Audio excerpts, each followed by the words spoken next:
Welcome, viewers, to Online Sports Debate. I'm Brian Espinette, here with Matt Capitos. How's it going, guys? And today we're going to be discussing who's the best running back in the NFL between the two rising stars of Arizona Cardinals running back David Johnson and Dallas Cowboys running back Zeke Elliott. Cap. Alrighty, well, starting with Zeke Elliott. This man's already putting up numbers like a veteran back would be in the league. He's only played 7 weeks. He already had his bye week. Through 8 weeks, he's got 799 total yards on 159 carries. He came out of a great college, great program at Ohio State, putting up record numbers there. He was just poised to be an absolute great back in the NFL. Drafted 4th overall last year in the draft.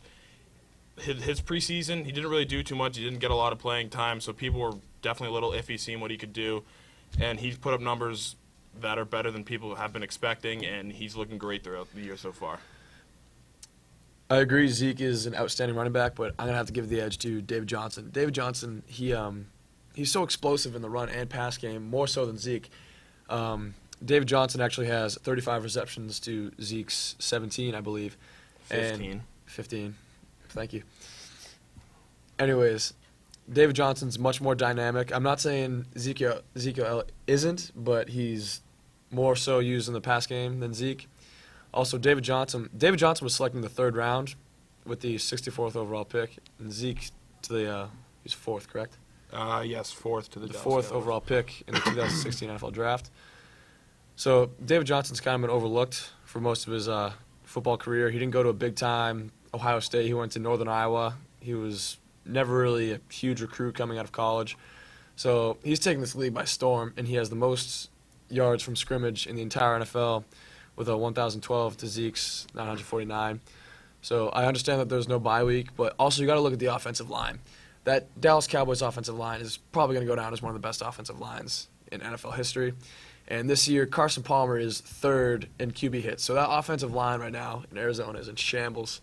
And David Johnson's still finding ways to make it happen. Zeke's outstanding, but I got to give the edge to David Johnson.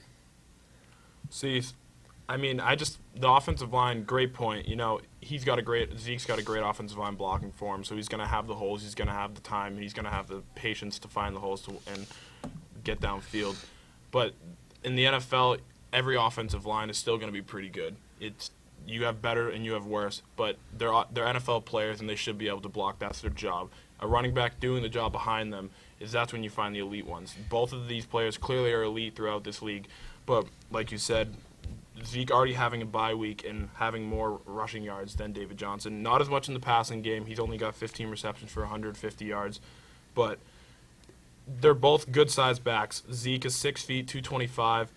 And he's shown some crazy speed, even though he is a pretty downhill runner. He's got a 60-yard touchdown this year and putting up numbers around 130 yards a game. It's just he's poising himself to be a great back in the future. I think if I was a run-first team, like a power grind team like the Seahawks, maybe I'll take Zeke, more of a run-focused running back. Mhm. But if I was to select one of these running backs in a draft just to take as a dynamic player, I take David Johnson any day of the week. The guy's dynamic. He can do it all out there. He has hands like a receiver, and he's very athletic, much like, so I'd compare him to a lot like Le'Veon Bell. Yeah, these guys are both very young. Let's not forget about Le'Veon Bell, too. That guy's an absolute he's a stud. These guys are both very young. Zeke's only 21. And I just think that both these guys are going to have great futures in the NFL. That's all the time we have for today. Thank you for tuning in to Online Sports Debate. We'll see you next week.